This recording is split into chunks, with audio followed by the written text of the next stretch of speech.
Boštjan, pozdravljen. Ja. Prejšnji teden so Savdska Arabija in druge arabske države napovedale zračno ofenzivo na Jemen in jo tudi izvedle. Pisal si pred kratkim, da je savdski režim v zadnjih letih, da je storil vse, da bi sprožil veliko vojno s šiitskim Iranom. Kaj se obeta v prihodnjih mesecih v Jemnu? Zaenkrat lažje govorimo o naslednjih tednih kot v naslednjih mesecih, ker se stvari dogajajo s tako hitrostjo in tako dinamično in tako široko, da je absolutno nemogoče predvideti naslednje mesece. Za začetek savdska / zavezniška akcija v Jemnu tudi približno ni le odziv na prodiranje hutijevske milice, šiitske milice po Jemnu in prevzemanje nadzora nad državo. Je dolgo časa planirana, dolgoročno načrtovana in, kot vse kaže, vrhunsko, ne samo od znotraj koalicije, tudi navzven usklajena akcija. Akcija, do katere bi glede na dogajanje na Bližnjem vzhodu slej ko prej moralo priti. Pa ne zato, da bi bila kakršnakoli vojaška potreba za tako agresivno posredovanje v Jemnu, ampak zato, ker je Savdska Arabija, kot ti rečem, resnično islamska država v zadnjem desetletju, najmanj zadnjem desetletju, recimo, naredila vse, da bi sprožila veliko vojno. Veliko vojno, za katero se je ves ta čas pripravljala. Kot rečeno, Savdska Arabija je eden največjih kupcev orožja na svetu. Mislim, da v tem trenutku celo največji. Naredila je vse, da bi, kot rečeno, povlekla Iran v vojno.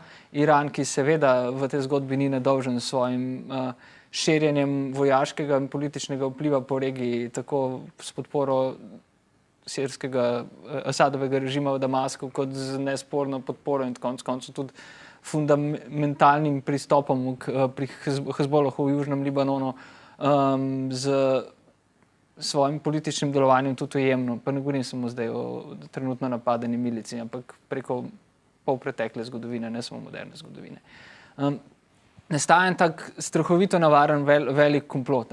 In Savdska Arabija je ves ta čas poskušala Irak izvleči do vojne. Skušala ga izvleči in to uspešno v Siriji, skušala ga izvleči in to uspešno, zelo uspešno v Iraku, kjer praktično se je začelo prvo poglavje te vojne, ki jo spremljamo, in rečem 30-letna bližnjevzhodna vojna. Po ameriški okupaciji leta 2003 in po izbruhu državljanske vojne, nekaj mesecev kasneje, ki je bila dejansko sunitsko-šiitska, prva velika bitka sunitsko-šiitske vojne, je postalo jasno, kdo sta ključna igralca v tej regiji in kako se bo stvar razvijala. To je spopad med sunitskim in šiitskim blokom na eni strani pod vodstvom Savdske Arabije, na drugim Irana. Ampak v militantnem smislu pa tukaj dominira samo ena sila. In to je Savdska Arabija. Savdska Arabija, ki ima absolutno podporo, ali pa ne več tako absolutno sicer kot nekoč, zelo veliko podporo Združenih držav, ki v zadnjih mesecih, ali pa recimo leto dni, sklenila tak tihi pakt, tiho zavezništvo celo z Izraelom, in to zgolj zaradi tako imenovanega skupnega sovražnika v obliki Irana, in v bistvu ima tako moč in tako silo, da si lahko na tem prostoru dovoli vse. Tudi popolnoma nepotrebno in na videz izsiljeno vojno. Vojno, na katero pa so savdski šejki, tako je potrebno tudi omeniti nedavno menjavo na Savdskem dvoru, pričakali s takim veseljem, da si je težko predstavljati. Poglejte samo na uradne strani, na uradne savdske strani, na savdske medije, kako s kakšnim propagandnim zanosom in strastjo poročajo o levih, ki pobijajo svoje šiitske nasprotnike v Jemnu. To je preprosto nezaslišano. In ne gre pozabiti na to, kako neverjetno močno podporo je dala Arabska liga v nedeljo in tudi v dneh prej na svojem zasedanju v Šarm el Šejku tej akciji.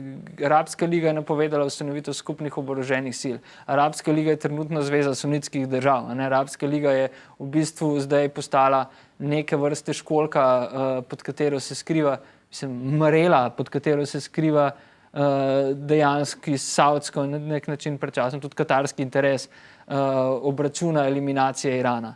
Gre pa seveda za, ni to samo religiozno, ideološko, sektaško vprašanje. To je le del njega. Ta del vprašanja se izkorišča v, kako bi rekel, oportunistično ekonomske namene. Gre za ohranitev nadzora nad osnovnimi trgovskimi potmi in predvsem za trgovino z nafto. Do zračnega napada v Jemnu je prišlo ravno v času, ko so v Švici potekala pogajanja o iranskem jedrskem programu, pač sklepna faza.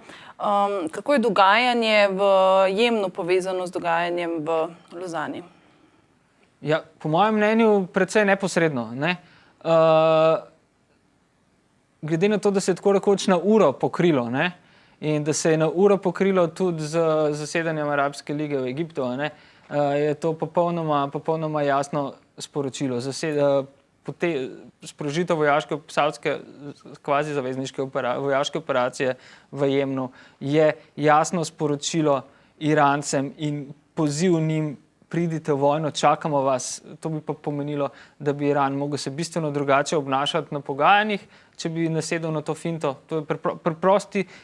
Saudska Arabija poskuša narediti vseeno, kot rečeno, da bi povlekla Iran v vojno. Če bi uspelo povleči Iran v vojno, bi bilo kakršnikoli pogajanj konec.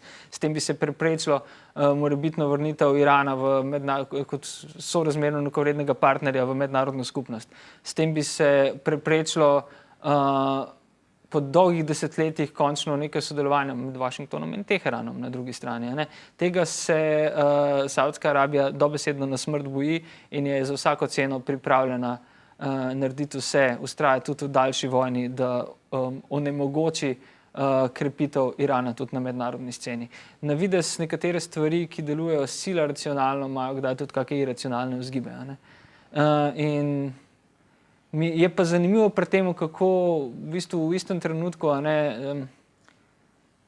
Združene države podpirajo logistično in obveščevalno akcijo Saudske Arabije v Jemnu in na drugi strani sodelujejo na tak ali drugačen način z iranskimi milicami ali pa s proiranskimi šiitskimi iraškimi milicami v boju za Tikrit in v boju proti islamski državi v Iraku. Tukaj se pa stvar začenja pojavljati v takih minimalnih in hkrati gigantskih podmnožicah, da tudi vrhunski analitični ne pomaga pri razumevanju več tega prostora.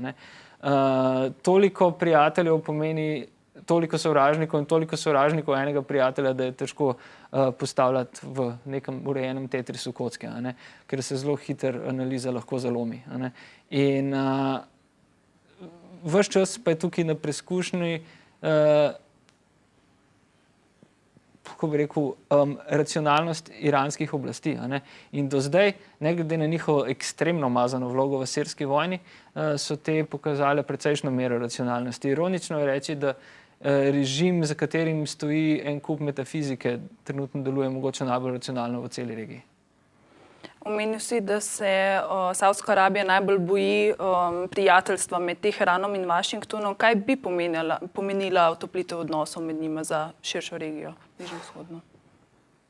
Samo stopnjevanje saudske nervoze in vprašanje, kaj bi to pomenilo za sirsko vojno. Videli smo v zadnjih dneh, recimo, da sirski uporniki, ki niso povezani z islamsko državo, po dolgem času zasedajo mesta, recimo v Idlib. Prišlo je do nekih premikov, ki so še kar presenetljiva, ko je Asad že praktično deloval zmagovalec te vojne, ga je verjetno oslabilo to, da je v regiji toliko distrakcij in da je pozornost na Sirijo bila pozabljena. Kaj bo to pomenilo za politično in tudi vojaško delovanje Hezbolaha v južnem in ne samo v južnem Libanonu, je to potrebno vedeti. Jaz mislim, da bo do dogovora z Iranom slej ko prej prišlo, ampak vmes bo narejeno vse, da bo Iran vojaško oslabljen. Iran je pa vojaško lahko samo oslabljen, da se ga na tak ali drugačen način potegne v eno izmed zdaj preštevilnih ali pa konec koncev le eno veliko bližnjevzhodno vojno. Ta sunitsko-šiitski spor, ki že dolgo ni več le spor, vodi v še kaj več kot le regionalni konflikt. Hvala za pojasnila. Prosim.